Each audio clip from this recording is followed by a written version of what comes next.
Today's episode is for the grown kids that are just overthinking all the time, the ones that are self-reflecting maybe more than they should, leading to them not really ever being happy and content, and also the ones just trying to become better versions of themselves. So we'll go into self-reflection and figure out whether constant introspection might be doing you more harm than good, because again, you're just never happy with yourself. And so we're questioning the line between healthy self-awareness and damaging overanalysis, which is very real and I myself can be guilty of doing sometimes. To guide us along, we chatted with the iconic Karan Brar, who you might know from seeing him act in our childhood show, Jessie. He opened up about his experience with therapy and his own pondering on if therapy is forever. To sum it all up, we also chatted with Dr. Dakari, who's a clinical psychologist and assistant professor at the University of Southern California. Anyways, let's get into the episode.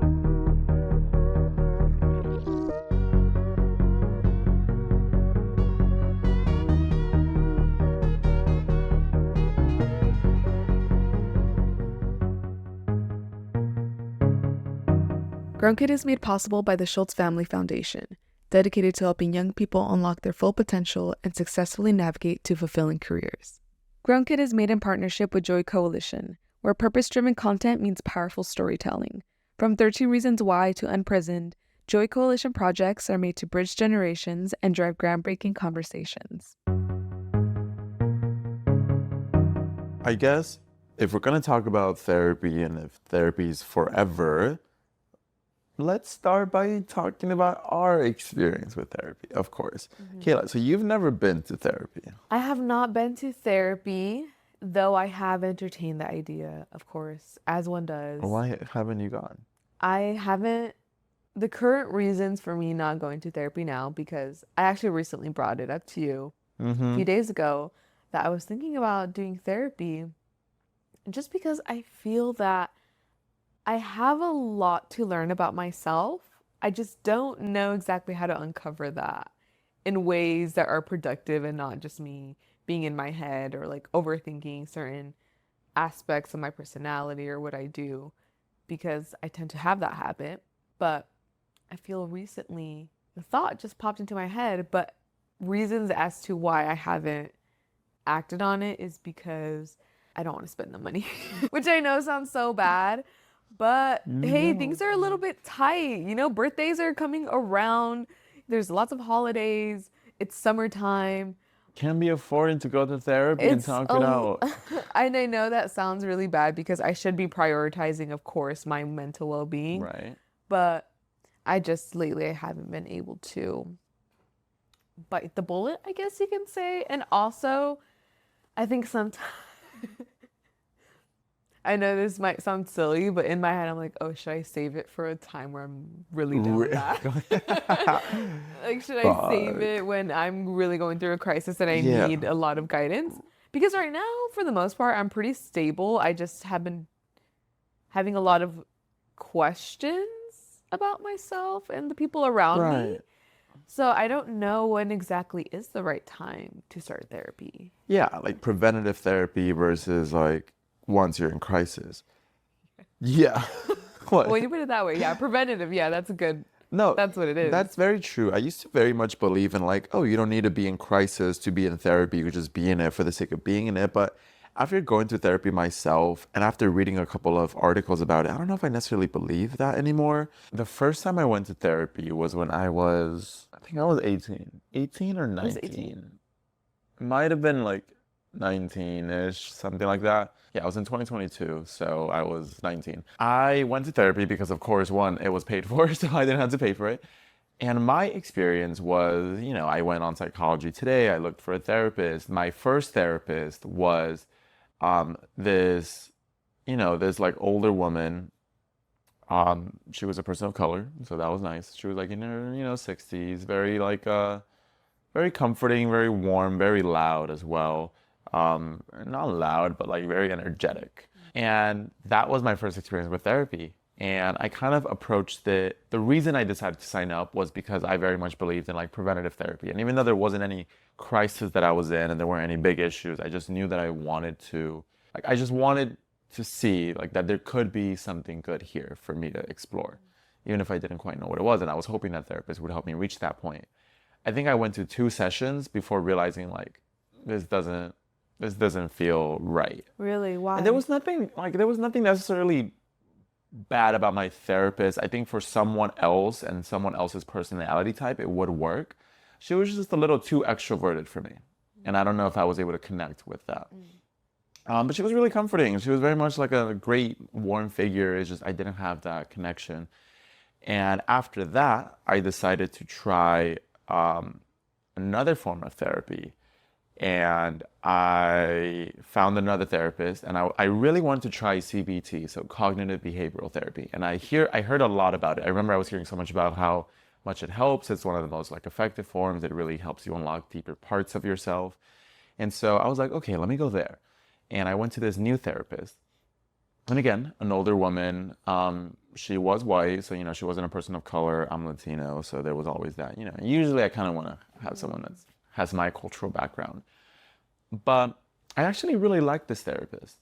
She definitely felt a lot more like sterile, if that makes sense. I think my first therapist felt really warm and friendly and like I could like almost like grandmother energy. My second therapist felt more of like a doctor, which I kind of liked because I think I'm a very logical person. So I kind of just want to get straight to the point of like, okay, what do I do? How do I do this?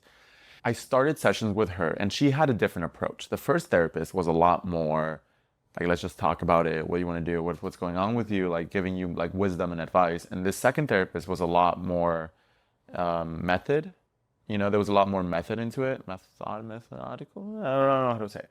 But there was definitely a lot more, the whole having homework. Like something I was upfront about was like, I want to have homework or prompts or something to do to help me go through this. I don't just want to talk about it. I really wanted to dig deep. And so the second therapist had me fill out a piece of paper that just answered a bunch of questions about myself and who I am, how I am. And I gave her a list of issues that I really wanted to discuss and get into. And I don't know what it was about her that I think she was very comfortable being uncomfortable and sitting in silence and in those moments and pushing a little further. And I think I felt free to be vulnerable and have that space. And so this second therapist, I think, was a lot more effective for me. And I remember really actually digging into some issues that like I hadn't talked about before and being like, oh, like it feels like I could actually get deeper into this and actually try to find out what's going on. And the workshops that we would do and the exercises she would do really helped. And it was really sweet. I think at the time I was struggling with like I think it was like self-love or just feeling not needing to search for validation and like why I always felt not quite enough. And she recommended like, okay, give yourself a hug and let's both give ourselves a hug and like sit in silence and talk to myself. Like I had to give myself a hug and then say that I love myself and the things that I like about myself, whatever. And it was definitely awkward. Like, don't get me wrong. I was like, I feel weird. This doesn't feel great. It doesn't feel comfortable. It's not like I'm like, yeah, I love you. I give myself a hug. It was definitely kind of awkward. But also during that time ended up going through like a pretty hard friendship breakup. And so I was like definitely dealing with some intense emotions and grief and loss and, trying to understand why we had such conflict that led to this and insecurities. And there was a lot that ended up like bubbling up. And she really provided like a really good space for me to work through that. And, we read about like attachment styles. She recommended a book. We kind of worked through that a little bit. And then I was so sad because after like, I don't know, 8 sessions maybe, she had to step away. She was joining a new clinic and the new clinic wouldn't cover and the rates was going to go up and I couldn't afford her anymore. And so she was like, yeah, so I had to step away. And I was really sad about that because I had to find a new therapist. I get connected with the new therapist. I go on to my third therapist. And this third one was still like a student. So she was still in training. I don't know what stage of life she was in. I think she might have been like maybe 25-ish. So she felt very young. And I didn't, like right off the bat, I just didn't really like that because it kind of felt like I was talking with a friend and not someone older than me. And I think I like the age difference. I know sometimes people like someone that's young because they feels like they could understand it more. I prefer when it's someone older. And this third therapist was definitely my Mm, I didn't have the greatest experience. Nothing against them. They were a lovely person. I just felt like it wasn't very productive. I think they did help me get through certain things. And more than anything, I think when I went to that third therapist, it was more just me ranting and venting about my feelings. But I never felt like I was unlocking anything deeper. I felt it was like just very basic advice of like, oh, maybe you should use I statements or you should communicate in this way.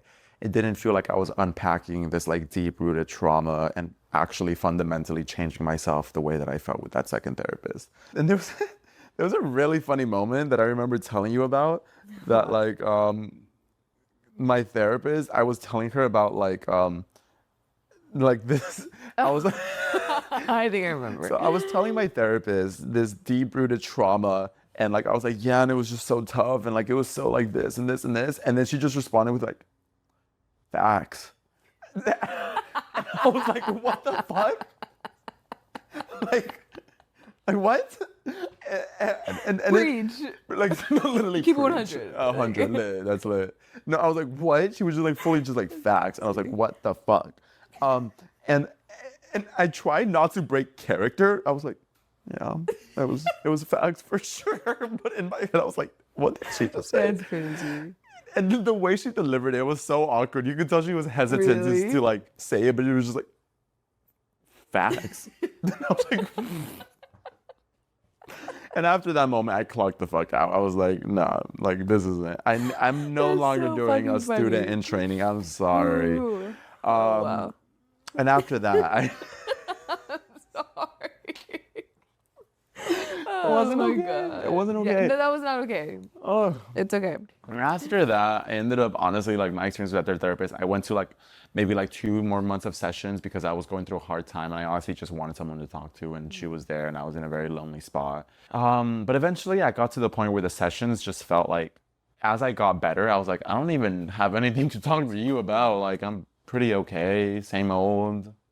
I mean, yeah, I know what to do. I know we've talked about this before, so I ended up like ending the sessions after a bit and being like, oh, we're good. I don't need to schedule anymore, and that's fine.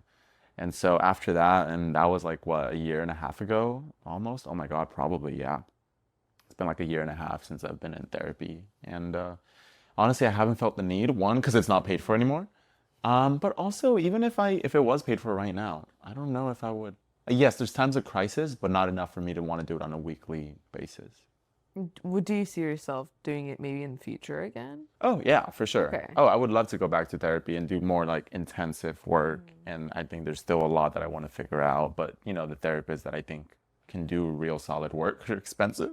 And I have also heard stories about, well, it makes sense. The first therapist that you're with is most likely not going to be like a perfect match. And so you have to go through a cycle of like rotating between therapists. But I feel like that's so discouraging. It sucks that it's so hard to find like a POC that understands your cultural background, your sexuality, identity, your gender identity, all of that thing. And, you know, as young or older, and finding a therapist is so hard. I definitely had trouble finding a therapist, actually. I went through so many, and it was just a lot of, you know, it was a lot of white people. Yeah. And I just wanted more POC. And they're just, especially like finding a gay Latino therapist, Latina, it's like nearly impossible. That's affordable in my area, not fully booked. It's not going to happen. Did your mom or your dad ever, like, did they talk about therapy in your childhood? No. No, they did not. Don't ask me no stupid questions. So they did not talk about therapy. Actually, they barely even talk to me. Yeah. Dare I argue that point? No. No, they did not mention therapy. I honestly, I don't even know if they're fully aware of what that concept is. I'm sure they have their like preconceived notions of like, oh, crazy people go see a therapist, and they probably see it in that way. So I don't think they have a full comprehensive understanding of what therapy actually entails. I myself didn't fully know what therapy was until the last podcast that we did. Like, I didn't know that was an option at all. I didn't know people would do that, actually. Yeah. Let alone people in my community would do that. Right. So yeah, the whole concept of therapy was very new to me in my teenage years. And my parents didn't talk about it. They didn't really talk about their emotions, period. So it was, yeah, I just had no exposure to it at all, really. I don't think I ever even realized it was a real thing. It's one of those things that you're like, you hear therapy and you imagine this cartoon of like, oh, sitting in a chair. But you don't, I don't think as a kid I processed that was a real concept of I could go to this and it could be helpful. Of course not. It was not a tangible thing No, for no, no, no. me It was at just this all. like thing you saw in the media. Yes, and I also had these preconceived ideas of therapy in the past of it was very cliche in the sense of like they're gonna like sit you down and they're gonna tell you to use I statements or just very I am beautiful. yes, that write sticky notes and put it on the mirror, which I know work. Like I know that that helps people, but a lot of the times I find a disconnect in those types of activities, at least for me, because I see it as very I guess it feels surface level because you see it on social media all the time. Like I don't need somebody else to tell me to write sticky notes saying I Right. love myself and you look Right. beautiful. For 120 an For hour. 120 an hour, exactly. And so I think I also had the idea in the past of they're going to give me wisdom that I can just get myself, not myself, but from a Reddit community, you know? Yeah. Yeah. Now that has definitely changed, and I definitely have a different perception of the value that a therapist can bring. But yeah, growing up, I was just, Interesting. yeah. I don't remember. I don't remember my mom talking about therapy or offering therapy. Probably because we couldn't afford it, so I think she didn't even want to like ask Not me even if I gonna wanted it. introduce Because that. like if she's like, "You want therapy?" and I say yeah, she'd be like, "Well, I can't actually afford it, Yeah. but glad you want it." You know, like, Well, it's good to know. yeah, okay, cool. But maybe I feel like she might. Honestly, I wouldn't be surprised if she did mention it at one point. Like, "Oh, you want to take a class? You want to go to therapy? Like, what do you need?" She's definitely very open to that kind of thing. I just don't remember it. I remember one time in high school, I briefly brought up the idea of therapy to my mom of it's like, oh, maybe I want to try it. You know, I was just telling her, and she was like, "This silly girl."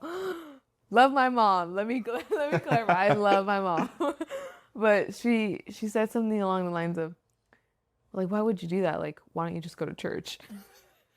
I was like, girl, that's not how it works. But I think that's the case in a lot of at least like Mexican, like low income first gen like households where there's so many other solutions in their eyes besides like going to therapy. It's like, oh, go to church or like, Yeah. oh, pray or how you said like suck it up, which is so sad because that's just not It's how it sad, works. but I sometimes it also makes me think, what can we learn from how generations without access to mental health resources handled their mental health? Because they had to find ways to deal with it in a way that works for them. So, you know, for us, we think therapy is the only option to better mental health or the solution to everything. But yeah, maybe there is something we can learn from going to church, being involved in our community. And of course, it's a mix and it's not that simple, but I do think that is kind of an interesting point of, well, then how did our grandmas deal with their mental health? Like there has to be a secret to it. Or Well,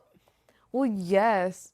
Yes, I understand what you're saying. And I think specifically, like, I mean, a lot of like Latinos, they're Catholics or like Christians. And I think specifically with religion, from what I've noticed in my own like experiences with having religious parents, having somebody or having something that you can call like God or whatever figure it is, it gives people that sense of security and comfort knowing that they can get through whatever it is that they're going through. They can talk to this one being, let out their emotions and say whatever it is that they're feeling, ask for help, and then release that. And they feel content and safe knowing that they're going to get their prayers answered. And so I think that's a big I reason of mean, it, yeah, because I'd you know? imagine so much of it is just, I mean, yes, it's all a mind thing, a Yeah. mindset. Not, of course, considering genuine clinical Yes. issues, but so much of mental health does have to do with your worldview, your perspective, and the mindset you have cultivated and made a habit. So, in that way, yeah, something like religion, something to believe in is your why. I mean, it's your Mhm. higher power, it's your purpose, your motivation. And if you have something that is strong enough of an energy, of a presence in your life that you can hold on to during moments of crisis, then yeah, that helps a lot. And for our parents, that was religion. you know, therapy I see as more of a vehicle towards discovering different tunnels of myself that I didn't know and I hadn't explored before or didn't know how to explore. But having a belief system is what allows me to deal and have the courage to go through all these tunnels. And I think right now, what that thing, that energy has been throughout my, adolescence, it was always the idea of helping my parents. It was the idea of helping my mom and my sister and helping them reach bliss or making their sacrifice worth it or their struggle. And sometimes I do worry, like, what would happen if that was taken away from me? Years down the line, or even I think like, an intrusive thought is like, what if my mom suddenly went away and my sister and I was alone? Like, then what would be my motivation to do anything in the world? And I think I probably wouldn't have any.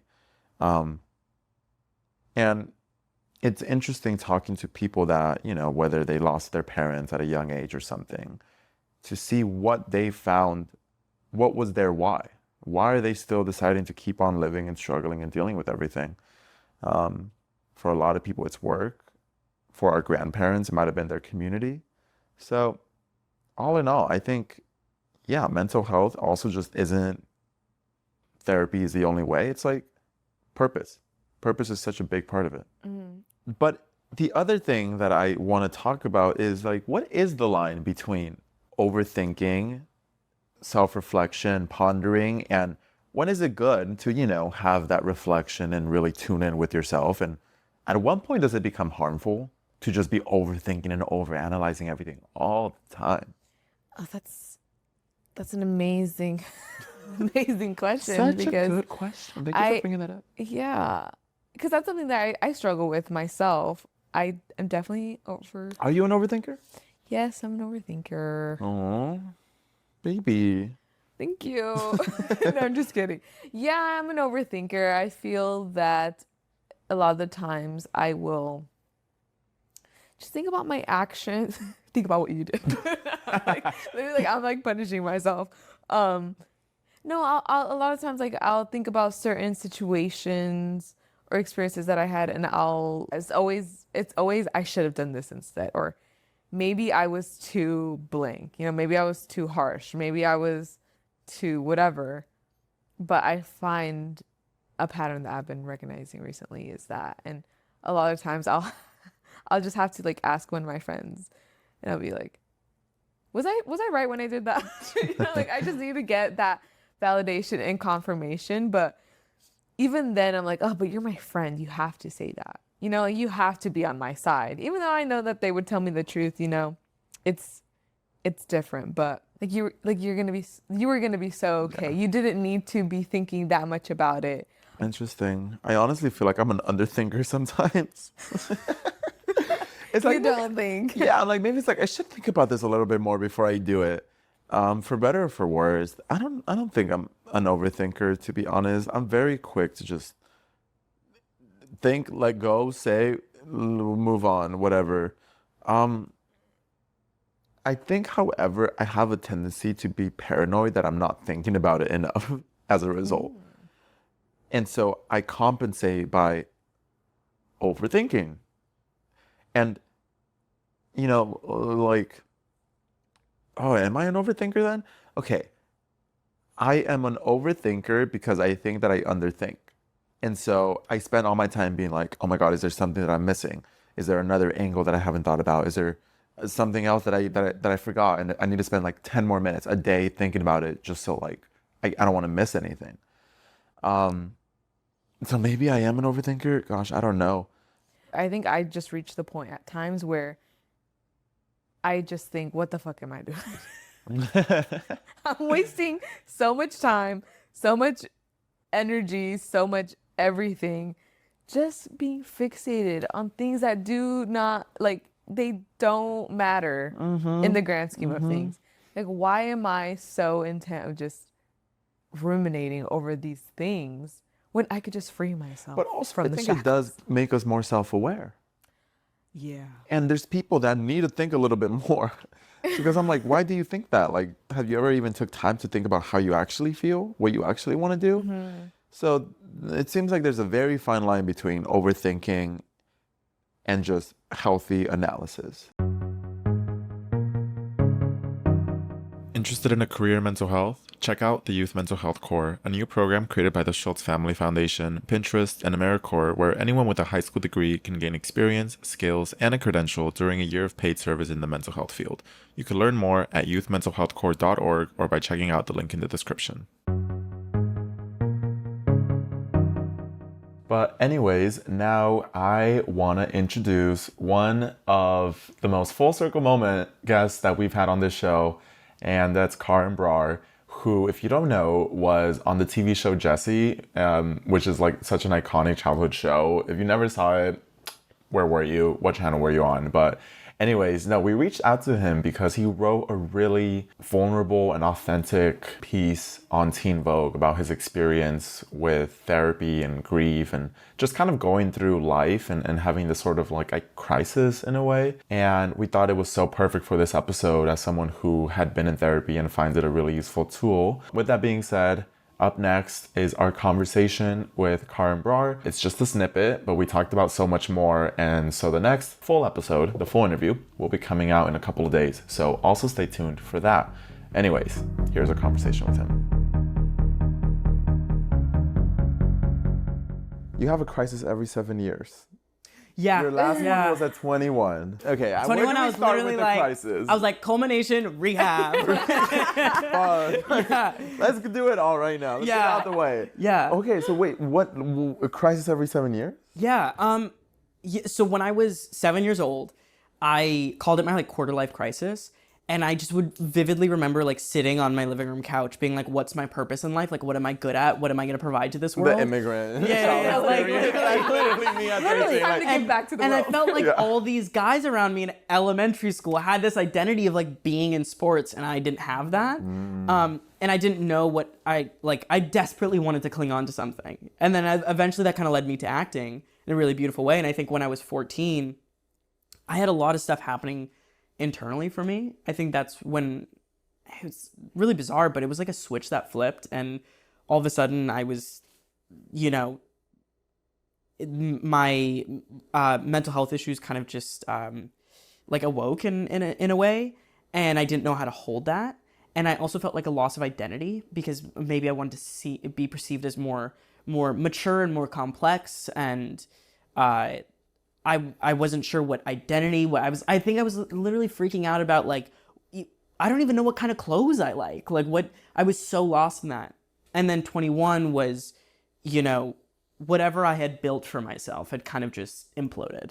And, really having to like clear away the wreckage, and start from emotionally what felt like zero. How were you dealing with it at 14 then? I mean, what, was it therapy?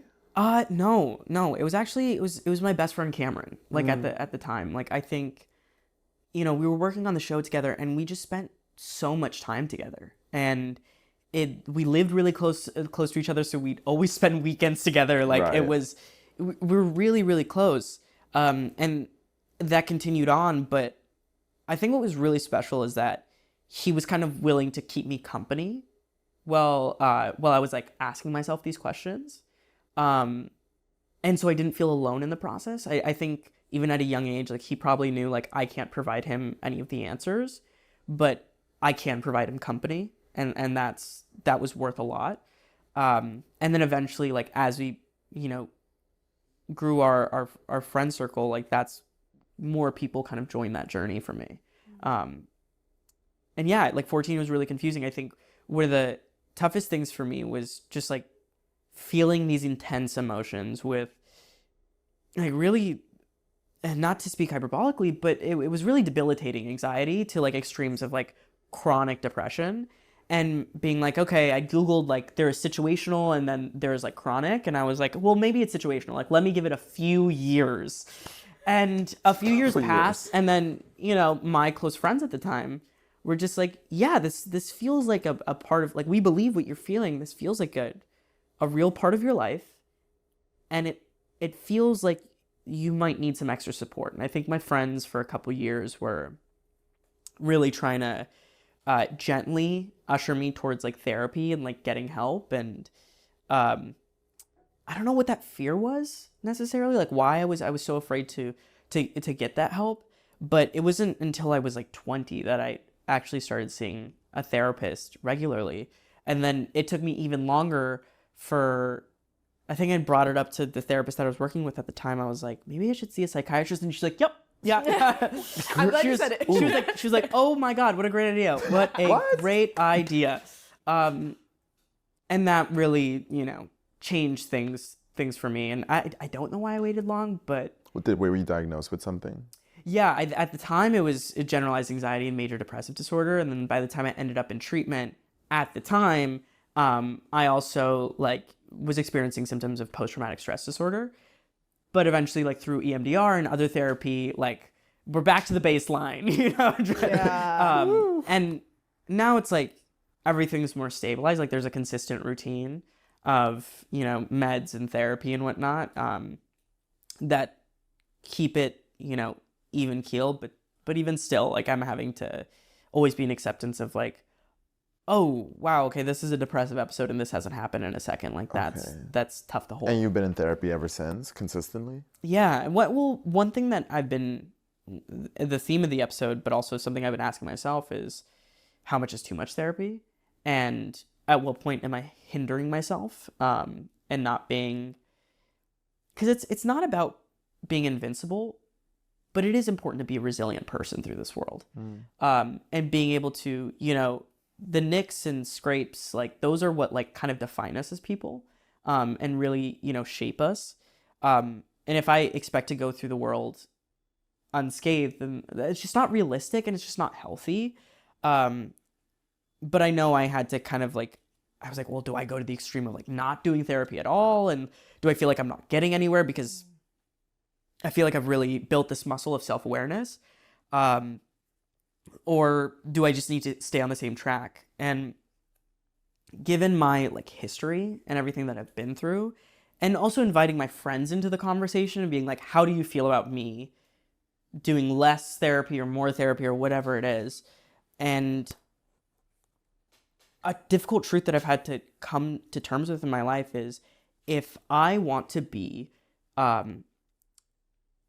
reliable person in my loved ones' lives, it does require a consistent through line of therapy for me and psychiatry. I do need to be on, I've come to terms with the fact that I will likely be on antidepressants the rest of my life. I think a lot of psychiatrists that you will meet, I think their goal is actually to get you off of meds at some point, if you're coming in with these symptoms of depression and anxiety and be hey, let's hopefully get you the tools you need to get through this. And maybe we can drop some of those tools eventually. But for me, I realized, even if I go into therapy and I have nothing to talk about, it is important for me to have this consistent through line because of my history with mental illness.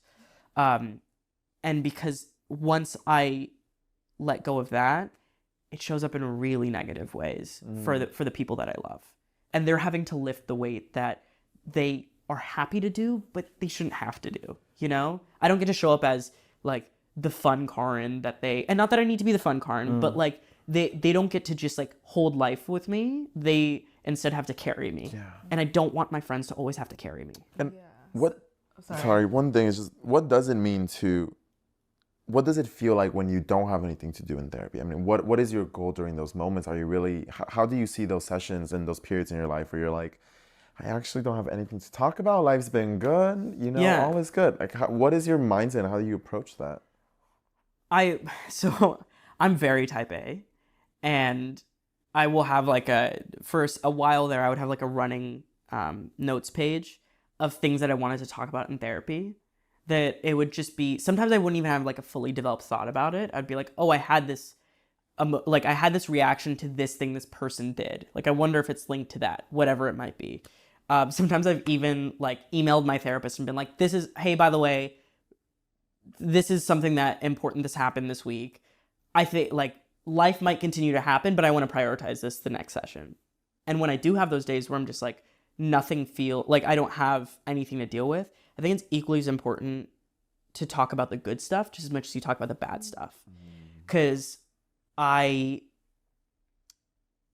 for example, I went into, this was years ago, I probably like went into therapy, and I was really proud of myself because I was directing an episode of a TV show, and I did a really good job.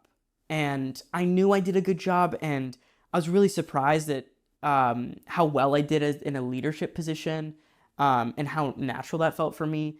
And it was important for us to just like sit there and be like, oh, were there any challenges? Like, how did you navigate that? Like, where, you know, when did that instinct come in? Did an instinct not come in and you have had to use, it's just as much as you should mull over the bad moments, you should also mull over the good ones, in my opinion. And also my favorite is to throw it back at my therapist and be like, is there anything on your mind that you're curious about?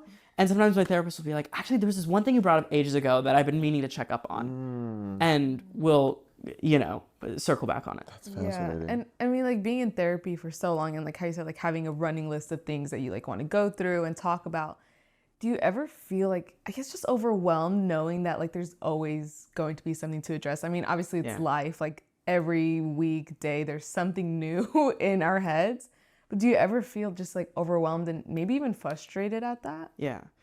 I held a lot of shame when I kind of made eye contact with the fact that how much my loved ones were like carrying me through life. And I know they would have it no other way. Like and once again, to be dramatic, like they're the reason I'm alive today. Like they are, you know, the people who came to me and they're like, we think you need a higher level of care. Like, we think you should go to treatment. And they've always been patient with me and loving with me. But I felt shame about, oh, I wish I could have done some of this myself. And like, why couldn't I, you know, almost like, why can't I be a normal person? Why can't I be the person that like has a bad thing happen and be like, oh, this sucks, and hold on to the emotion for a second and then be ready to let it go? Why can't I be that person? Like, why is it such a uphill battle for me to, you know, not to experience these depressive episodes? And like, why is life kind of like a negotiation for me where I'm like, is this really worth it at this point? Like, why are those things ingrained in me? And one thing that I've realized is that you don't need to pathologize everything. Like I've come into things, into my therapy sessions with things and been like, what about this thing? And my therapist has been like, this is a life experience. We don't need to pathologize it. Yeah. Like I'm so glad you're bringing it up, and like mull it over and let's talk it over. But you don't have to jump to, this is a larger issue wrong with Karan. Yeah. Yeah. And I even struggle with, you know, having to accept the fact that I will be in therapy probably for the rest of my life. Because I'm just like, well, am I really that incapable that I can't do this by myself? But it's necessary for me to be like a functioning person. Do I love stretching before I go on a run? Absolutely not. I think it's like the most annoying, tedious thing. But I also like don't injure myself when I run then. And obviously therapy is a more extreme version of that. But yeah. That's interesting. I want to go back to the point of not wanting therapy in the first place. Because I think even we have had friends that have had that experience that, you know, we kind of try to edge them towards this. We think it could be a really great tool. But I find this is a common sentiment of, it's not even necessarily that they don't believe in it or anything. They're like, yes, it probably is helpful, but I don't want to do it. Do you think that comes from a sense, at least back then, of being scared to get better? Because there's such an ease in knowing that, you know, there's no expectations for you to be this. There's nothing. It's like you can self-pity yourself, and that in a sense is so much easier. You know, to be sad is easier than to make the effort to be happy. Absolutely. I think that there's so many uncomfortable conversations that can be had in therapy, and not just not the surface level, oh, this bad thing happened to me, and, you know, a therapist validating that and being like, that's horrible, that like you shouldn't have had to go through that. But sometimes the greatest part of therapy for me is being challenged. And when someone can call bullshit on me, and say that, hey, there's this thing you're doing that you might not realize, but that is contributing to your dysfunction. And that's really hard to sit with. Like sometimes I had a really important conversation with my therapist where he called me out on a really big thing in my life, a big part of my identity, and I behaved so immaturely and was so defensive. And this was me like 2 years into therapy, and I came back out of it, and this was like post-treatment, like doing literally therapy boot camp. And Shit. I should have like in my head I should have handled it with grace and been like, wow, that's so interesting you see it that way. Like Right. and I had to come back the next session and be like, you were right, that was really uncomfortable. I think there's also, yes, there's that other part of it. It is a part of your identity. You know, I was so used to maybe subconsciously being this person that had this debilitating anxiety where a look someone could give me is something that I would mull over for like the next 3 days. Or I identified with, you know, being so depressed that I actually was hyper fixated on work to offset it. And it was just such a part of my life and who I was that, yeah, letting it go is letting go of an identity and being like, well, now I'm adrift. Who am I outside of that? And when you're separated from something, you make the most vulnerable amount of eye contact with it. And the parts of you where you're just like, oh, I might have been going through these really horrible things on the inside and in private, but also as maybe being a selfish person. Maybe I was hurting the people around me. Maybe I was hurting myself. Maybe I was contributing to this. And that's really hard to do. Yeah. That's hard for anyone to do. And I had to kind of realize that, you know, the world isn't black and white. Neither am I black and white. I exist on the spectrum of zeros to ones. And sometimes I'll be in the middle, and sometimes, you know, we're always shifting it's black, white, and gray all at the same exact time. And that chaos is really uncomfortable to sit with, and understanding that some days I'm going to be incredibly healthy and some days I'm not. And my journey is going to shift. Like maybe I will get to a place 5 years down the line where it's like, hey, you've completely isolated yourself from the people you love and you're not talking to them at all. Yeah. I literally have friends who I go, you shouldn't be in therapy. And like, because I know them in and out, and I find that them sitting in that makes them feel very unproductive because they're mulling over the same things maybe. And they're just like, I don't feel any sense of like movement, and it's actually hindering them.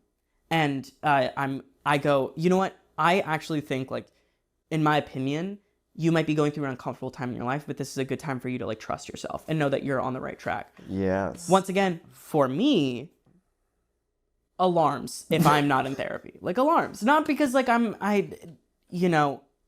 incompetent, but just like it's not conducive for my success. Like I don't show up as the person I want to be when I'm not taking care of myself. That's fine. And and I think like if you knew that in your support system, then you simply just need it, and that's completely fine and normal and relevant. Yeah. The stigma around therapy is really the main thing about this. Yeah, and I was gonna ask about that too, like the stigma. I mean, especially coming from immigrant parents too. Did you tell your parents you were going to therapy, or like how did that conversation look like? Yeah, I think my mom was actually eager for me to do therapy. Like she was like interested for me to do it, but I think she naively approached it as like, oh, Karan's like not as confident, and I want like my son to feel confident and self-assured and like who he is, and he's a teenager going through some growing pains. And if anything, I like went into it and like broke the seal of being like, hey, there's a bit more going on underneath the surface. And I've had to like walk that line of when do I invite my parents into like my life and let them know like what's happening, and when is inviting them in making them feel like they have a loss of control and a sense of panic. And I only say that because I have such a great support system of friends who are literally like, anytime I've made a med change, I text them in the group chat. I'm like, heads up, meds have changed. This is what I'm going to. This is why.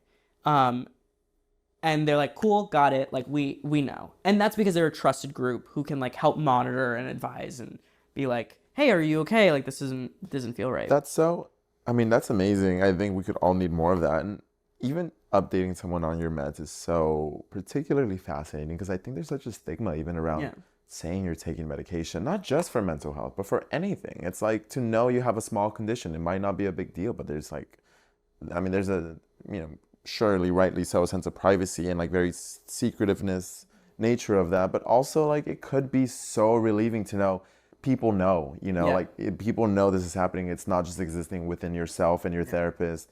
It is out there. How did you approach that conversation initially of asking your friends, or even just, like, hey, like how, like making that a pattern that this is something to expect? Yeah, and also, sorry, let me just like finish this one thought here, which is the stigma around medication like mostly exists with like my family. And that's because, and my mom has named it herself, which is just like, I just didn't grow up with these things. Yeah. And I wasn't exposed to this in India. And so like when I hear the word like antidepressant or antipsychotic, like I don't really know how to hold that. Like I Right. don't really, it's not that she's like wants to fling it away, but rather she's like, I don't understand this. And it's hard as a mother not to like go into like this hypervigilance of being like, what can I do? Is there? And instead it kind of feels like a bull in a china shop. And so like sometimes there's like, there's an honesty that I can bring in where I'm just like, I can't do this right now. Like I can't do this because of X, Y, and Z. And this is actually a detriment to me because of this. And when it came to my friends, it was actually because I was changing around medications. And it was the first time in my life this is now like a funny moment, but one of my best friends was talking to me and I snapped at them where like the words were just coming out of my mouth and I was going, oh my God, am I really saying this? Like, is this really coming out of my mouth right now? And I've never had that experience before. And it was like a really like uncomfortable and like heated moment. And I was like so ashamed of like what I just said. And my friends and I gathered afterwards and were like, okay, so maybe that's not the medication we like.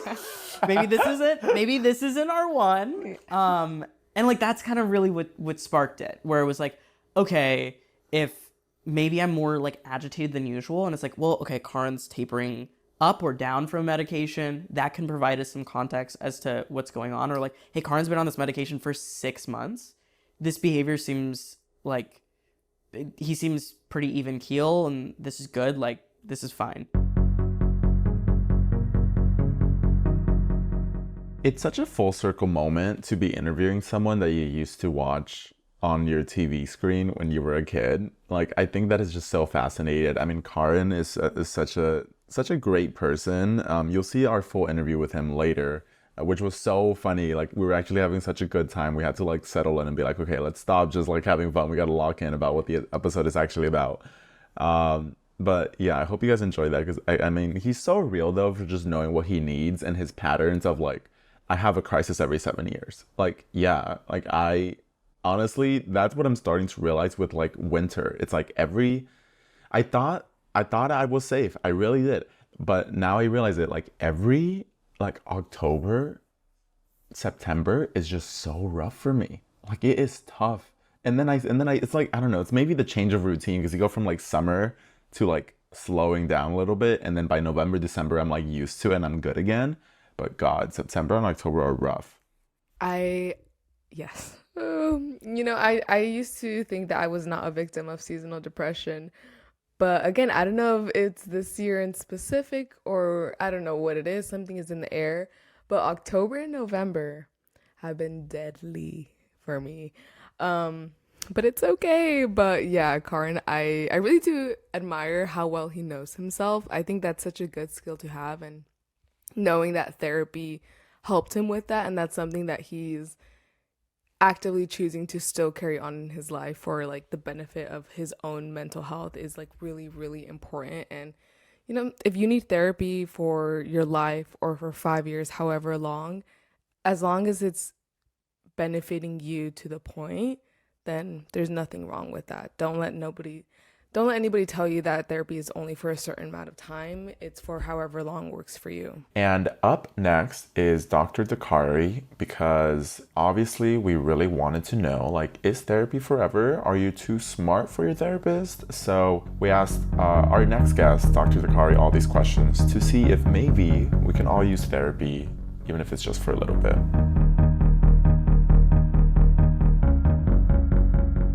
Dr. Dakari, I know recently, like, this whole idea of going to therapy has been seen as this, like, green flag, and, like, everyone should be in therapy, and it's almost like a social status.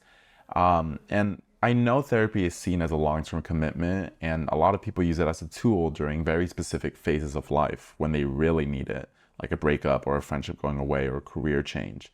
But how can someone determine whether they need therapy or maybe they should just try to push through it on their own? I think that's a great question. And I think a common therapist answer for anything is kind of it depends. I'm biased myself as a psychologist. I'm always a kind of proponent for therapy. I think there is a lot of maybe concerns that therapy is just for people who might be going through the midst of a breakdown or might be bouncing off the walls. But I always encourage folks just to, dip a toe in. I think therapy can definitely be great for being preventative. Catching challenges before they escalate into something bigger. Kind of similar to like physical health, where, you might go for regular checkups or things like blood tests just to kind of make sure you're on the right healthy path. Like therapy can be that too. You don't have to be in kind of like a clinical necessity dire state to be working with a therapist. That being said, on the other hand, it could look differently. Mental health could look differently for everyone. There's a lot of different kind of tools towards mental wellness, and it might not be the same thing for everyone. Like, it's a subjective type of field. So for somebody, if standing on their head 5 times a day, help them out, then go for it. Go do that. And so there's a lot of different kind of tools, like, again, similar to physical health, where you might have some basic things like eat your veggies, take walks, and you don't get scurvy. Same thing kind of applies to mental health, where there's things you could do outside the therapy room to really get you on the right track. And if that doesn't work, if you don't feel like you're getting the gains you see, that might be the time then to kind of pursue therapy more or go back in for just another checkup there. That's what I'm curious about, because when it comes to something physical, it's very easy to know when you feel better and you feel fine. The bone is healed, everything is good. But it's hard to know when therapy is something that is mental and so subjective. So it's harder to know when it has served its purpose, because it feels like there's always something new or learned to fix within ourselves.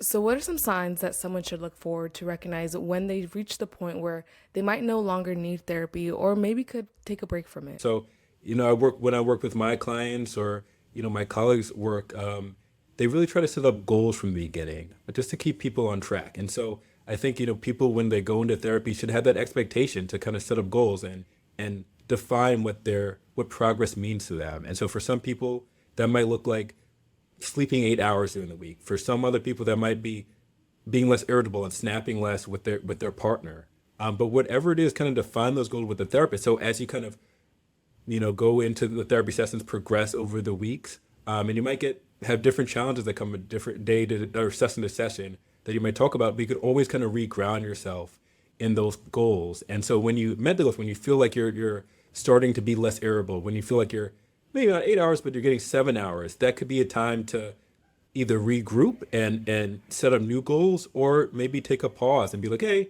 I've kind of met my needs with therapy.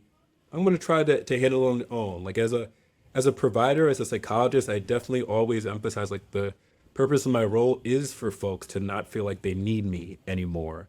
And just to be able to feel like they're equipped and empowered to be able to navigate different stressors, current and future, on their own. So definitely want to get them there, but it has to be a mutual type of perception there. And I think that comes from setting those kind of clear and defined goals that you can always go back to. So what are the other tools that we can actually use outside of therapy to be a little bit more emotionally resilient? Yeah, I mean, I think to some extent that's subjective. I think different culture, different how you grew up, some things work for people based on their self-care. I mean, some mental health, in my perspective, is about storytelling.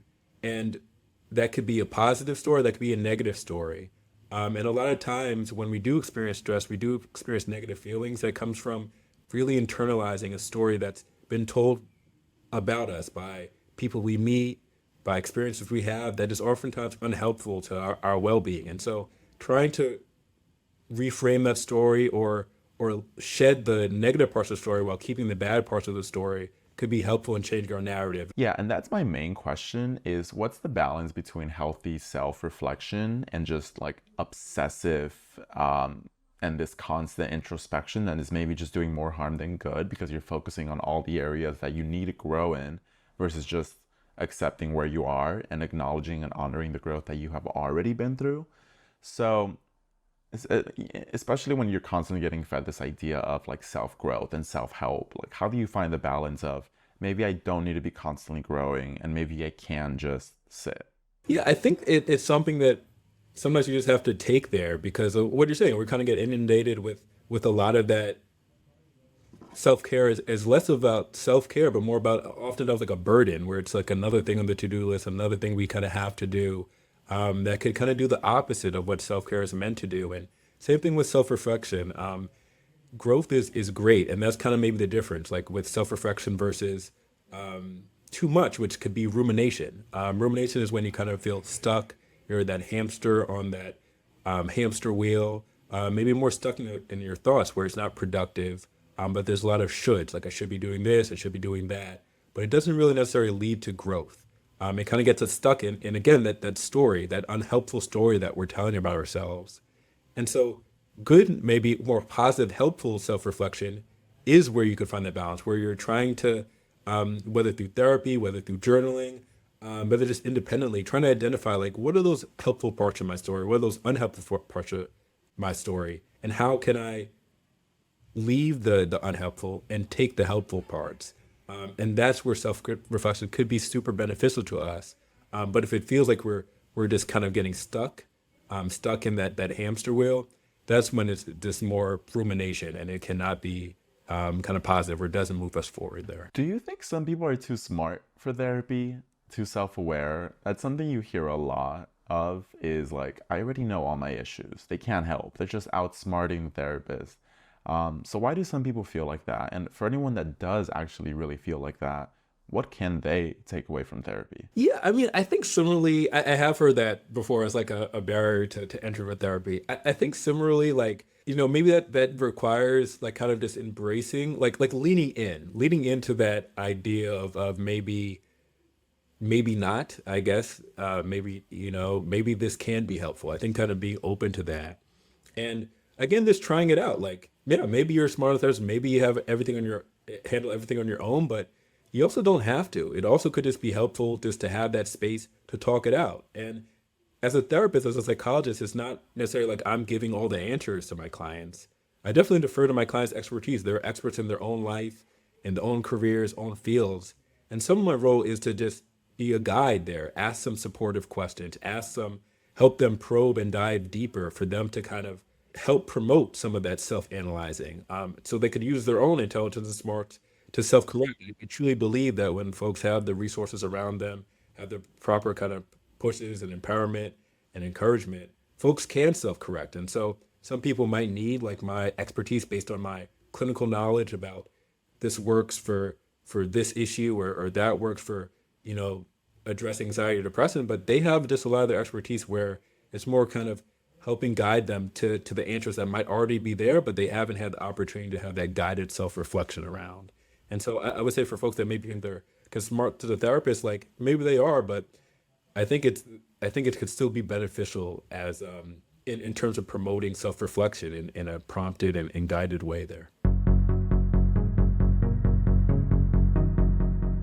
Okay, so Dr. Dakari is really interesting that he says this whole thing about like, okay, sure, so maybe some people are too smart for their therapist, but sometimes it's good having that support system, just like a little push forward. And I honestly think now with like AI therapists and AI chatbots, that might be just the right amount of support that a lot of us need. Because sometimes I'm just going through it and it's like, I don't need 10 sessions of therapy right now. Like, I really just need like one good, like, what the fuck, what is this? What is happening? And I have noticed recently that just going to my little AI chatbot and like yapping away and then telling it respond the way a therapist would using CBT does help. And that's sometimes like what I need to help me rethink my issues. Yeah, like the thought of us going to AI for our emotional support is crazy that we've reached this point, but have I done it myself? Of course. I have given prompts to chat asking to break down a situation and tell me who's in the right and wrong and give me a full analysis of everybody's mindset in the situation. And so it is pretty crazy that we're at this point now, but I think it's making mental health care more accessible as well because again, not everybody can afford it. And so I I'm hesitant to fully give into the bots when it comes to mental health. But again, give me to like mid-November, I'll probably be there. So Yeah. Anyways, here are some final thoughts.